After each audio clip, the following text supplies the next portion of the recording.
Là où j'insiste, c'est leur singularité en fait. Ils vont faire avec ce qu'ils ont. C'est juste qu'il faut répondre aussi à des codes que la vie d'équipe et que la vie de groupe impose.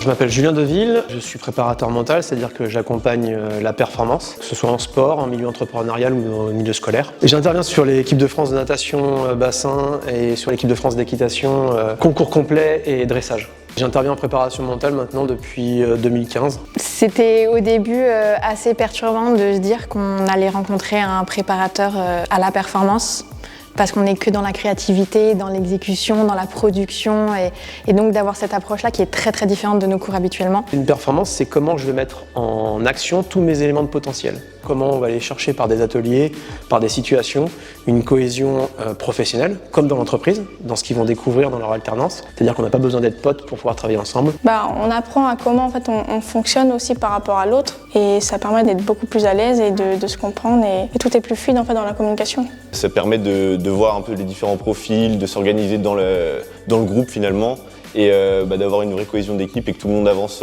dans le même but, quoi. Ma manière de faire, elle est plutôt très franche et très cash, et ça peut parfois les déstabiliser. Dès le départ, je les mets dans une situation, parfois pour certains inconfortable. Il a permis à des gens de se libérer un peu plus sur des moments d'équipe, parce qu'il y a des profils assez forts qui se sont très vite imposés, et du coup il a dit on va faire en sorte que les profils puissent communiquer avec d'autres profils et que ce soit plus stable. Et même ça permet de créer un vrai groupe et d'identifier les points forts, les points faibles des différentes personnes, pour après que le projet se passe hyper bien derrière. C'est la situation qui fait qu'ils arrivent à ressortir leurs points forts pour mettre ces points forts à disposition du groupe et que le groupe puisse gérer l'incertitude. Typiquement cette semaine, c'était vraiment axé sur le travail de groupe, comment on est en équipe, comment on organise une équipe, comment on travaille ensemble. Au-delà de prendre la parole et qui est à l'aise ou pas à l'aise, c'est prendre en considération le groupe et comment on vit en fait dans un cadre de travail professionnel, comment nous on se perçoit et ce que les autres perçoivent de nous. À la fin de cette semaine-là, tout le monde s'entraidait et c'était super simple. Il n'y avait pas de concours justement entre les élèves et que chacun a à apprendre de l'autre. Ça a été